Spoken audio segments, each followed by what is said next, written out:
Chest pain left side இருக்கிறவங்க இந்த இடத்துல செஸ்ட்லேயோ பிரஸ்ட்லேயோ வலி, இப்படி குத்துனா வலி, நடுவில் இருக்கிற ஸ்டர்னம்ங்கிற எலும்பில் இல்லை ரிப்ஸில் வலிக்கிறது, இதை சுற்றி பால்பிட்டேஷன் டக் டக்குன்னு அடிக்கிறது, ஒரு மாதிரி பயமாக இருக்கிறது, இந்த மாதிரி வலிக்கு வந்து நிறையா இசிஜி 30-40 இசிஜி எடுக்கிறது, ட்ரெட்மில் எக்கோ டெஸ்ட் பண்ணுறது, இல்லை ஹார்ட்டு தான் அப்படின்னு சொல்லிட்டு ரொம்ப மூட் அப்செட் ஆகி ரொம்ப சைக்கலாஜிக்கலாக அஃபெக்ட் ஆகிட்டு பயந்துட்டு இருக்கிறவங்களுக்கு அந்த வலி போகிற மாதிரி நான் எக்ஸசைஸ் கண்டிப்பாக சொல்லித்தரேங்க.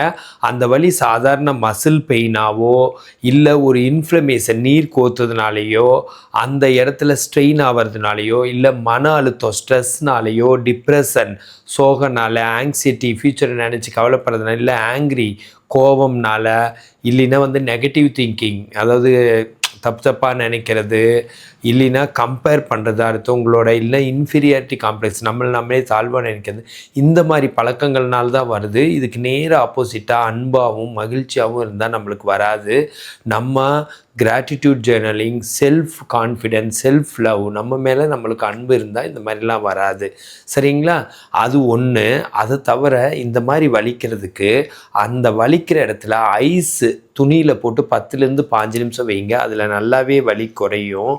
அந்த மாதிரி வலிக்கிறதோடு சேர்த்து தலை சுத்தலோ வாமிட் சென்சேஷனோ கையில் கரண்ட் விடுற மாதிரியோ விரல் மரமரப்போ இல்லை வந்து காதுக்குள்ளே வலி காதுக்குள்ளே டிண்டர் சவுண்டு இம்பேலன்ஸ் இதெல்லாம் இருந்தால் கழுத்துலேருந்து வர்ற நரம்புனால வந்திருக்கலாம். பிரேக்கியல் நியூராலஜியான்னு கழுத்தில் நரம்பு அழுத்தி வந்திருக்கலாம். இல்லை கழுத்தில் ஜவ்வு வீங்கி டிஸ்க் பல்ஜ் ஆகி இல்லை ஜவ்வு விலகி டிஸ்க் ப்ரொலாப்ஸ் ஆகி ஜவ்வு தொத்திட்டு டிஸ்க் ப்ரொட்ரூஷன் ஆகி இல்லைன்னா வந்து சர்வைக்கல் ஸ்பாண்டிலைட்டிஸ் கழுத்தெலும்பு தேய்மானம் ஆகி இல்லை சர்வைக்கல் ஸ்பாண்டிலைட்டிஸ் சர்வைக்கல் ஸ்ட்ரெயின் இதனால எல்லாம் கூட வந்திருக்கலாம். அதை தவிர ஃப்ரோசன் ஷோல்டர்னு ஒன்று இருக்குது. கையை மேலே வரைக்கும் தூக்குனா வலி, கையை சைடில் கொண்டு போய் காது வரைக்கும் தூக்குனா வலி, பின்னாடி கொண்டு போய் பிடிச்ச வலி, அந்த மாதிரி ஃப்ரோசன் ஷோல்டரில் இன்ஃப்ளமேஷன் ஆகி அது கொஞ்சம் ரேடியேட் ஆகி இங்கே வலி வந்திருக்கலாம். இல்லை நைட் இந்த பக்கம் திரும்பி பார்த்தா அம்மை போடுற இடத்துல வலி, அது முக்கியமாக சுகர் பேஷண்ட்ஸுக்கு வரும். கழுத்தெலும்பு தேய்மானத்துலேயும் வரும். சின்னதாக ஏதாச்சும் பஸ்ஸில் கம்பி பிடிச்சிட்டு போய் சடன் பிரேக் போட்டு அடிபட்டு வர்ற மாதிரியும் வரும். இந்த மாதிரி நீர் கோர்த்ததுனால இந்த இடத்துக்கு அந்த வலி வந்திருக்கலாம். இந்த மாதிரிலாம் இருந்தால் ரொம்ப ஸ்ட்ரெயின் ஆகாமல் சொல்லித்தர எக்ஸசைஸ் ப்ரீத்திங் எக்ஸசைஸும் சொல்லித்தரேன். இதுக்குன்னு இருக்கிற எக்ஸசைஸும் சொல்லித்தரேன். அதை செய்யுங்க.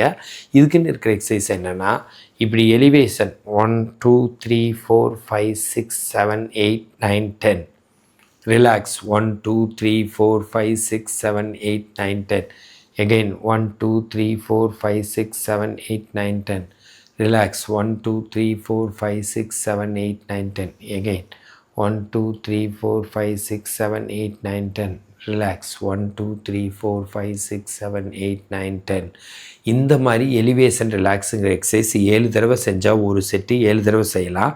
கொஞ்சம் கொஞ்சமாக இம்ப்ரூவ் ஆகி 2 செட் செய்யலாம் 14, 3 செட் செய்யலாம் 21 தடவை கூட செய்யலாம். அந்த எக்ஸசைஸும் இப்படி rotation clockwise 1 5 6 7 rotation clockwise rotation anti clockwise 1 2 3 4 5 6 7 இந்த மாதிரி எக்ஸசைஸ் இப்போ 7 ஒரு செட்டு செஞ்சேன்.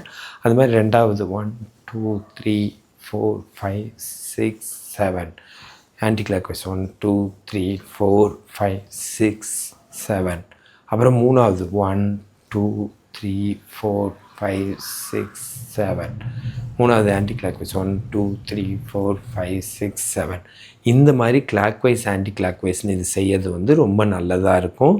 இந்த மாதிரி எக்ஸசைஸ் பண்ணி இந்த வலியை நீங்கள் கண்டிப்பாக குறைக்க முடியும். இது தவிர ப்ரீத்திங் எக்ஸசைஸ் ரொம்ப ஹெல்ப்ஃபுல்லாக இருக்கும். அதுவும் டயஃப்ரமேட்டிக் ப்ரீத்திங் வயிறு வரைக்கும் இழுக்கிற ப்ரீத்திங்.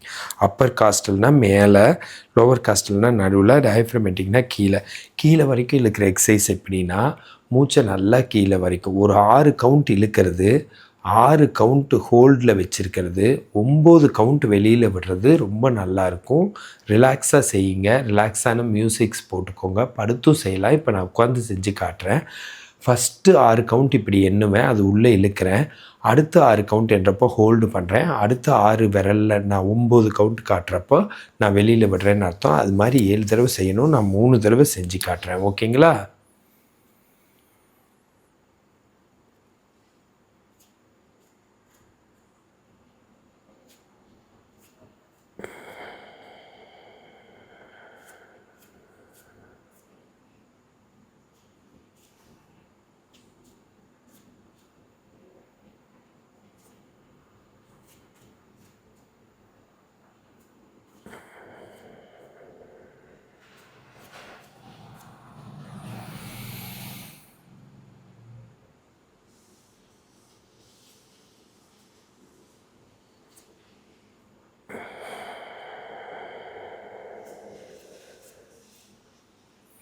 3 தடவை செஞ்சேன்.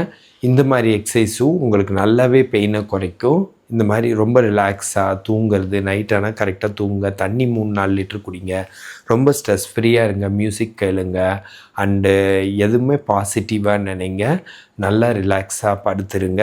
அண்டு பழங்கள் காய்கறிகள் அதிகமாக எடுத்துக்கோங்க, ரொம்ப அன்பாக நடந்துக்கோங்க, பொறுமையாக இருங்க, பேஷன்ஸ் வேணும், லவ் வேணும், அன்பு வேணும்.